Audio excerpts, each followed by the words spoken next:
how in the world does a composer or songwriter understand this world? If you can just start from the MLC and the Music Modernization Act, because that was a big deal for royalties and, you know, and they passed that to Congress. And so please give us a little bit of an overview of what that means for songwriters and composers. Oh, great. You want to start with mechanicals and like performance. Okay.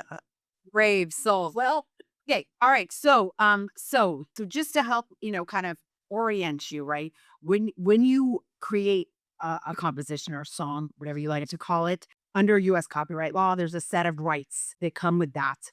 And when we start talking about the ways you make money in the music industry, all the different ways that music gets used, you can connect it back to certain rights. You can say, well, when it's on the radio, what rights are involved? When it's on Spotify, what rights are involved? When it's in a movie. And then we have our terminology that relates to those rights and the revenue that gets created from them. So what you'll often hear talk about in this kind of a panel is we'll talk about performing rights and performing royalties.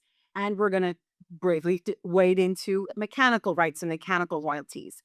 So that term mechanical, it dates way back actually to the late 1800s, where you had music boxes and player piano rolls. And the first time that actually you could hear music coming out of a device, not just, being in front of another person.